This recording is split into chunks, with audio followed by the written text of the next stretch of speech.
Hi everyone, welcome to the channel.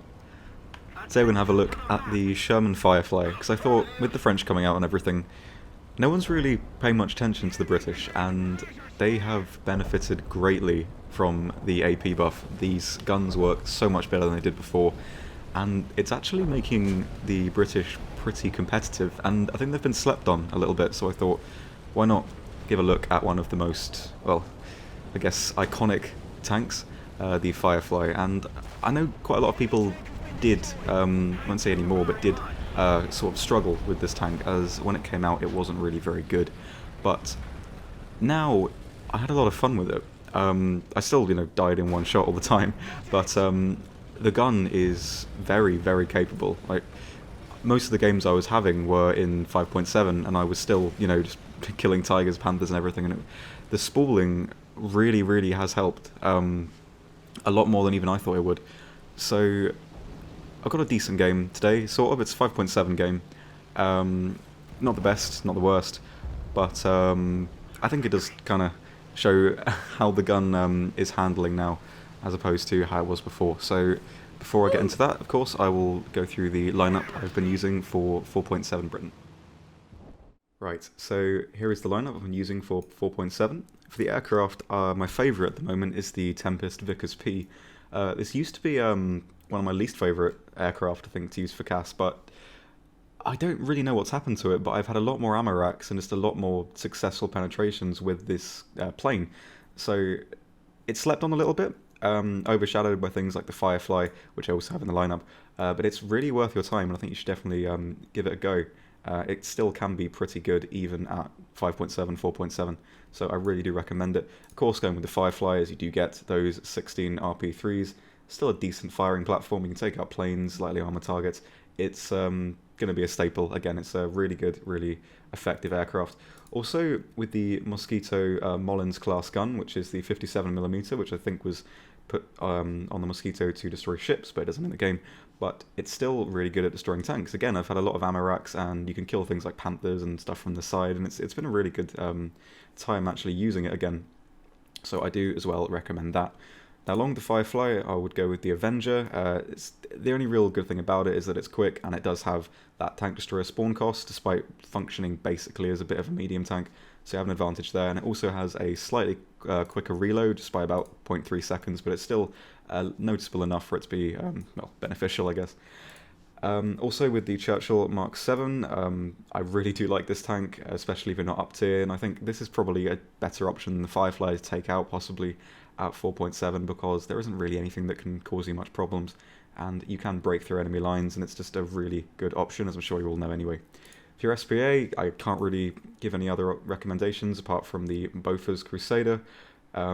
Still pretty good, but for anti-air I still prefer the Orlikon guns, the dual 20mm. But for anti-tank purposes, this one is a bit more versatile and a bit quicker as well, so I would recommend this one for your 4.7 lineup. So, anyway, on to the game.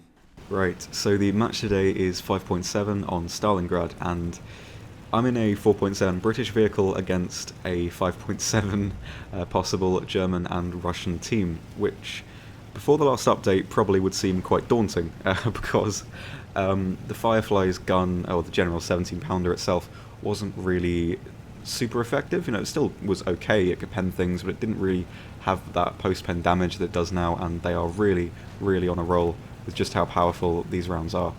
So I'm making my way up to the A point, not the C point or the B point, just because I can use the mobility of the Firefly a bit better around there. There's lots of corners and walls to hide behind that I can just outmaneuver most of the other tanks I'm going to be seeing, like heavier tanks like that.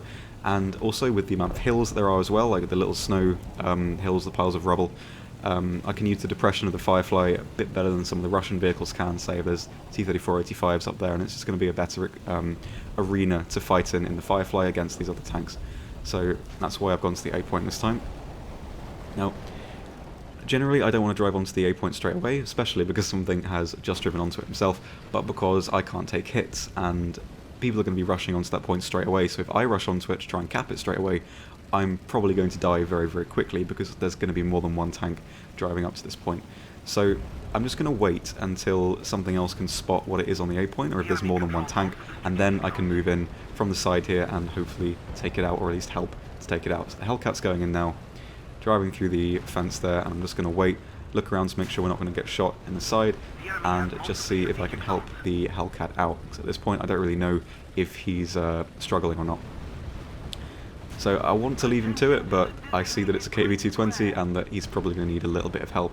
So right through the side there, and that's him pretty much out of the match. Just got to wait for his crew members to come back in the turret and I can take him out. There's a lot of 220s around at the moment with the winter medals for the vehicle giveaways, so be wary of those. But the Firefly is a really good counter to them, at least as much as the Firefly can counter anything, it's still pretty effective.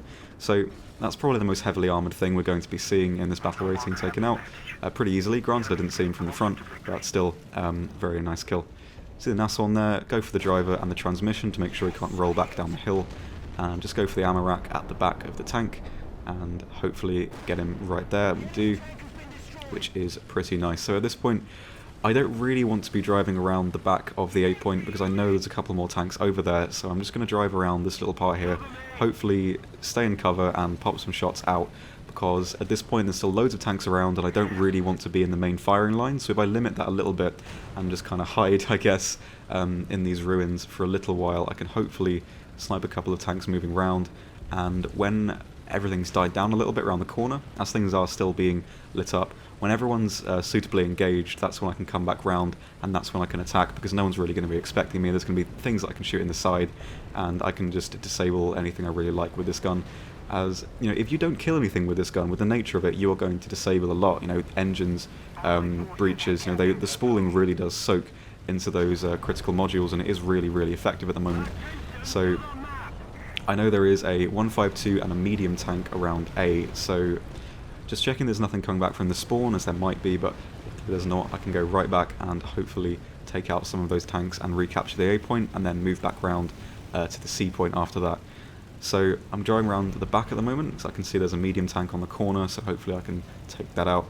And just looking around the corner there, and it's a Panther or a T5. Go for the side of the turret and get an ammo rack, which is pretty nice. Another easy, clean kill there. So I can see the 152 around the corner on the A point. I don't want to rush in just in case, because doing stupid stuff is usually ends quite badly for me. So just want to play a bit safe, and he does fire there, so you know, I'm going to be okay. Try and go for the ammo rack, but I do shoot in between all of the ammo racks, which isn't very nice. And god, this is a very poor display of how to engage something. For some reason I don't think to drive up the hill straight away, and I just sort of try and push myself into the wall to get another view on the tank. Try and go through the track wheel, but I bounce. I'm like, oh god, cringing at this watching it back. But I eventually realised that I should just drive up the hill, as he can't really fire back, and just go to the side there and take out the rest of the crew. It's another easy kill there, and you can just see the damage output of this gun that it's doing now. It's really, really good. I might even be favouring this over some of the Shermans, just because you have that extra penetration and you are doing a lot of damage as well. Like, granted the cone is different, you're probably not going to get as many one-shots, but you are able to disable things a lot more easily and reliably just because you do have that extra penetration.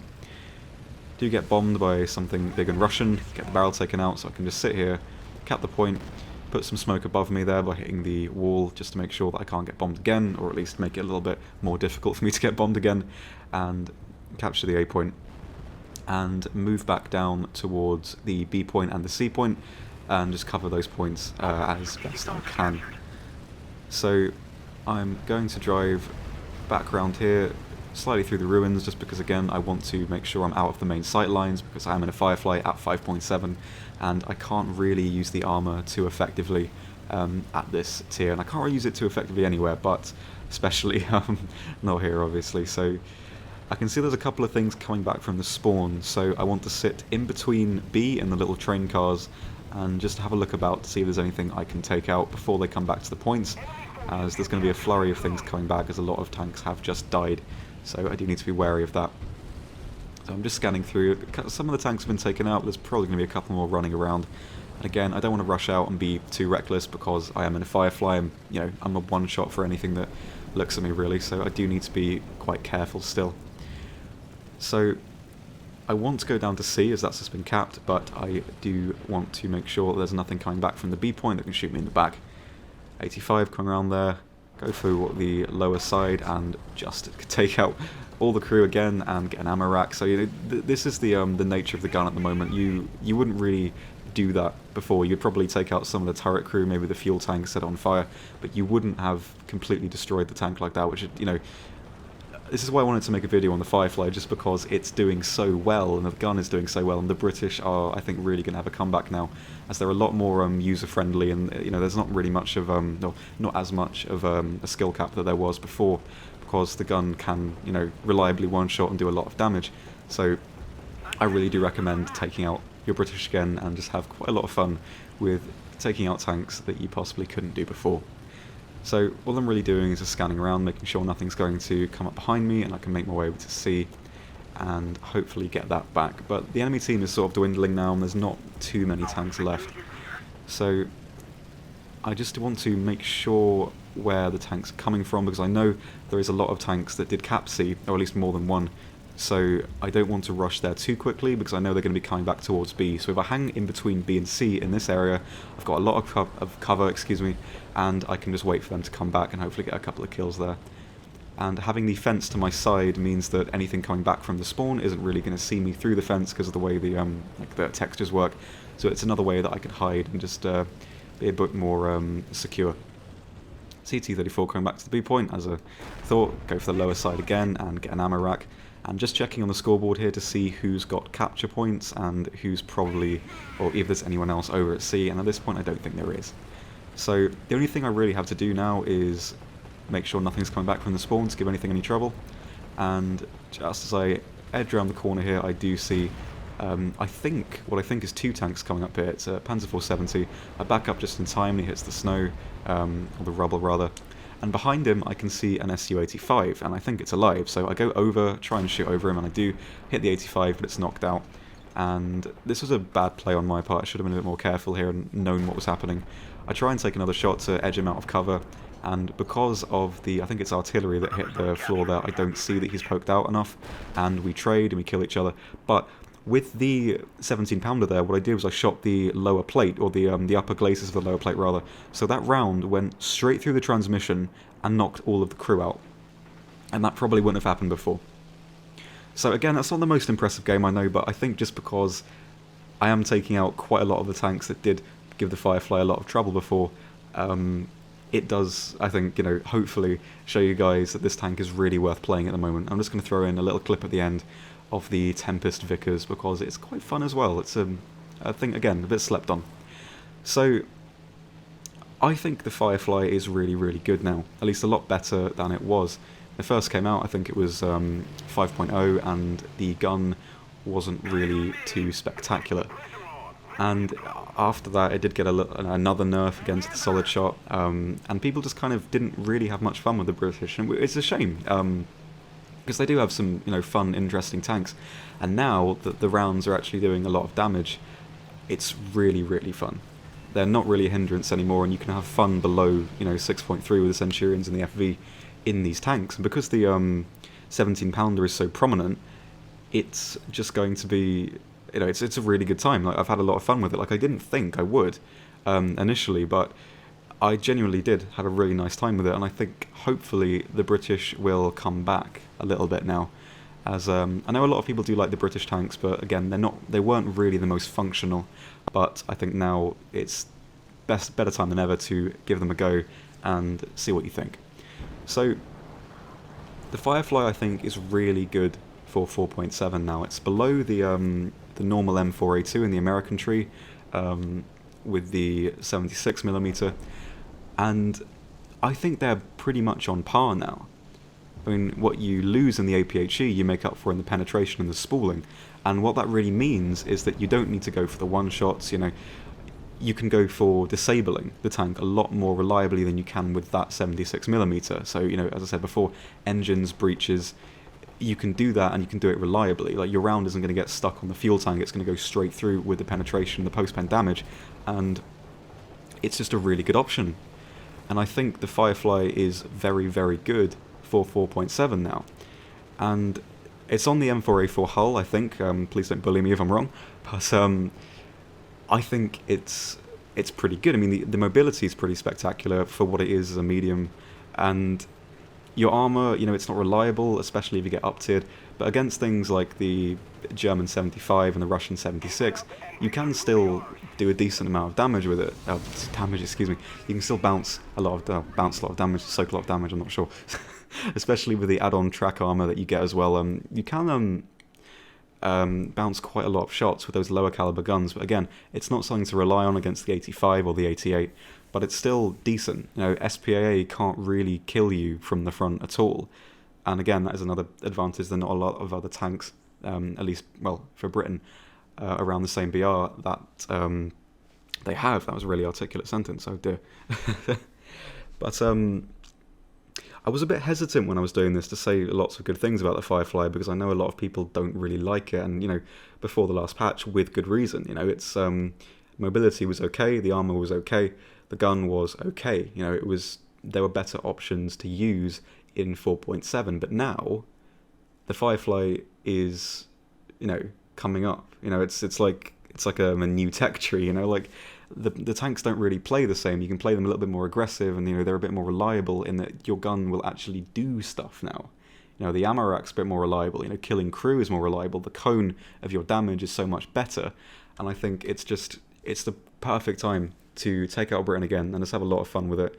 And I think the Firefly is going to be one of the better options to go with to main your lineup around, because it still works up to 5.7. You know, even if you're up tiered, it will do exactly the same job. It just can't rely on its armor, which is not really something you should be doing at 4.7 anyway.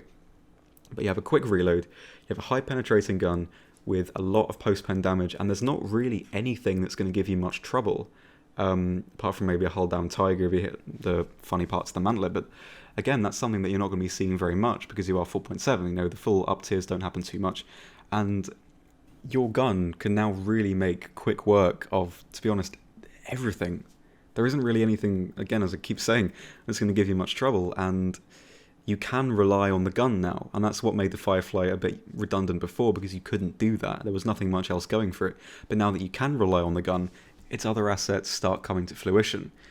The mobility is worth something now, because you can actually use it in, you know, flanking or just getting to a position on the map where you can do damage, because you now can do damage.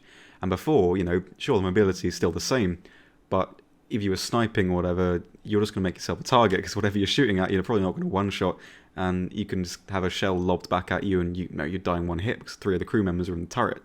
But because of the killing power of the gun now, you can actually make the Firefly very reliable. And at 4.7, it's absolutely fantastic, and I think I will comfortably rate the Firefly an 8 out of 10.